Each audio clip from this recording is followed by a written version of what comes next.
So tonight we're in Psalm 119. We'll be reading verses 33 through 40. And the Hebrew alphabet letter is Hey.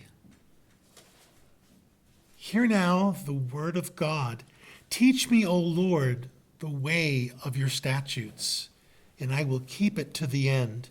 Give me understanding that I may keep your law and observe it with my whole heart. Lead me in the path of your commandments, for I delight in it.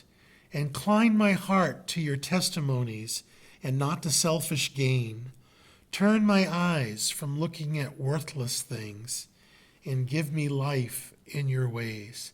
Confirm to your servant your promise that you may be feared. Turn away the reproach that I dread, for your rules are good. Behold, I long for your precepts, and your righteousness give me life. A beautiful psalm, and the point that we want to make at the very beginning is this: Christianity and learning go together. We, as Christians, should be always learning. We should be learning the ways of God. We should be learning the Word of God. We should be learning how to live for Him.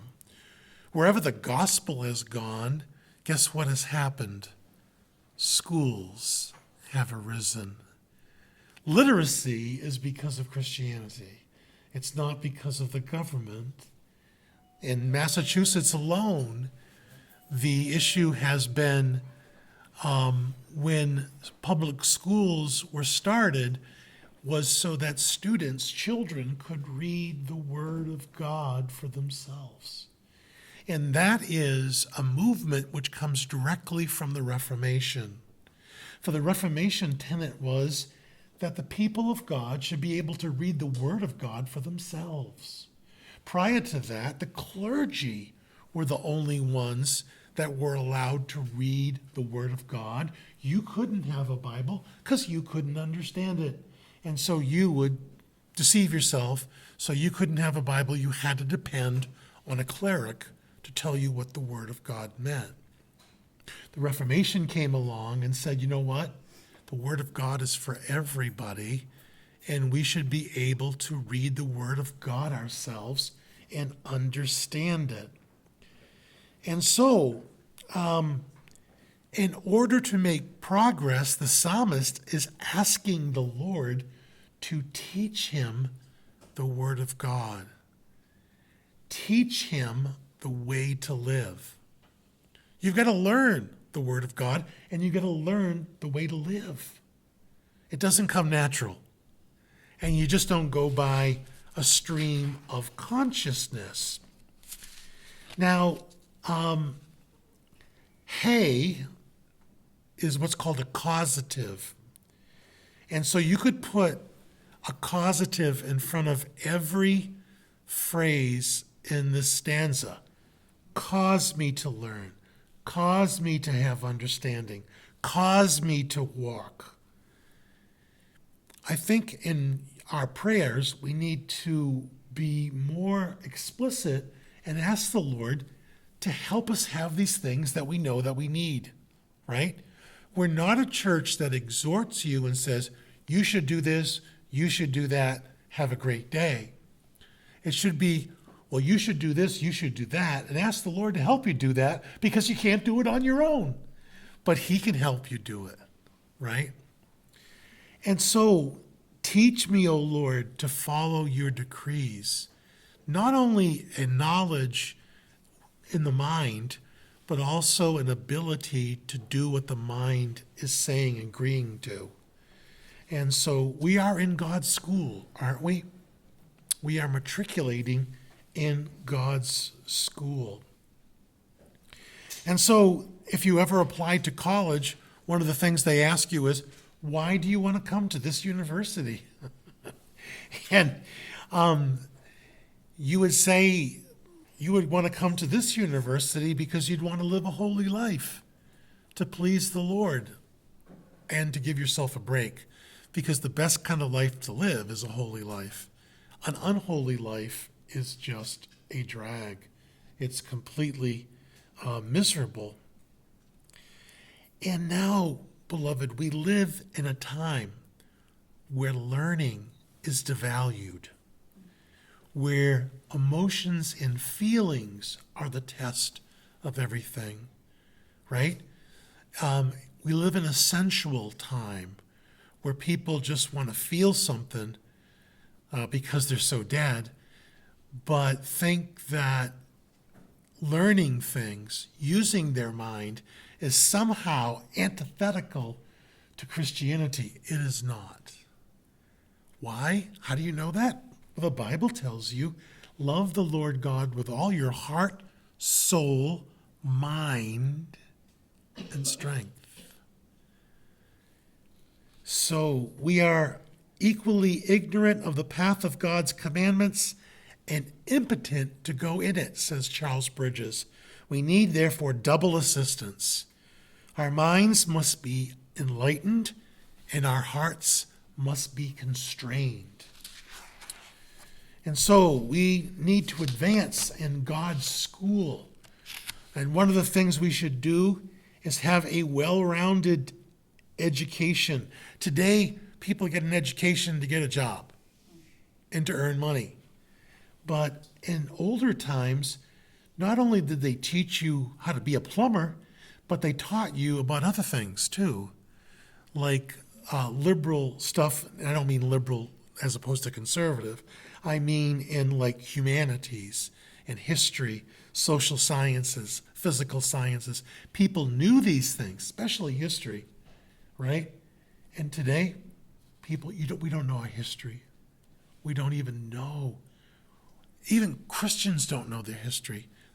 And we did teach Christian history on Wednesday nights way back many years ago, and it was great. I enjoyed it. I love Christian history, but it's so important to know Christian history. There's such a wealth, and churches don't teach it.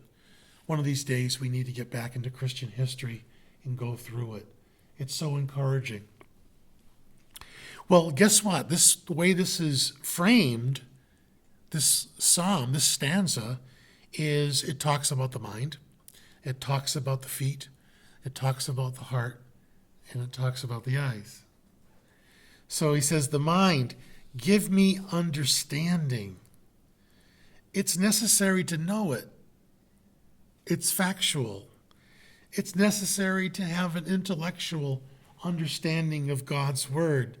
You can't apply it unless you know it. You can't recall it unless you know it. And so we need to know it. Your mind matters, doesn't it? What you think matters, and how you think matters. You can think a certain way about somebody. You might be totally wrong because you're thinking a certain way. But have you examined the way you're thinking about that person? And are you thinking about that person in a correct light? Or are you thinking about what you're going through in a correct light? If you think that a black cat is following you and that every bad thing happens to you because you have bad luck, you're going to live one kind of life. But if you know that your Father measures everything that you experience, every trial, you are to consider pure joy, says James chapter 1. It's a whole different perspective. And that's the way you got to live it, right? I'm learning to live as an older person now. Some of you have more experience than I do. Some of you have less. But I know that these parts, these body parts, I'm going to wear out slowly. And I'm going to lean real heavy on my health insurance. But I hope that I won't be a complainer, but that these little aches and pains and situations just remind me that eternity is coming and to be prepared of heart for it. Amen? So you see how the mind is so important in our faith? You can have different perspectives. But if you go through life and say, oh, everything's horrible because this hurts and that hurts. Someone told me that. I get up in the morning and everything hurts. It's like, yeah, I get it, But that's part of the fall. We're all wearing out. you know. What is it? Like a certain age, you start turning the corner. It's very young, actually. Might be like around 20-ish. That instead of, Michael would know this, instead of growing more cells, you just, keep an even keel, and then it starts going the other way. Yeah, something like that. Quite early. So maybe 28's middle age. I don't know. But our minds are important because we need to actually know the promises of God, believe the promises of God, and act upon them. Right? Romans 6, for instance, would be a good thing to know, knowing that you can't go back to your old life. Remember the pickle and cucumber dichotomy? If you're a pickle, you can't go back and be a cucumber. It ain't going to work. You'll never do it. It's just going to be complete frustration. And so, thank the Lord that he's given us a mind and he's given us the word. We have it, and that we come and we to church not only to worship, but to worship God by learning his word. Learning it so we can apply it to our lives. Then he says to the feet, direct me in the paths of your commands. If we're going to make progress, we need guide, and we need God to guide our feet. That is, have us walk in the word. Do you ever know that or feel that, have that experience that you're actually living the word sometimes? It's a great, great feeling. And we have this thing going on in America in most places, right? Here it is. Everything new is good. Old is bad. Innovation, right? Let's give us innovation, give us new stuff, give us new thoughts, new ways, new rights, new families, new relationships, new. Like new's good. Do you know that the ancients were smarter than that? And Jeremiah 6:16 says this, stand at the crossroads and look. Ask for the ancient paths. Ask where the good way is and walk in it. Now there's a verse to memorize. Stand at the crossroads and look. Ask for the ancient paths. Ask where the good way is and walk in it. Everything old is thought to be bad, and you know what? Old stuff is really good. Some of it, most of it, and especially when we're talking about Christianity.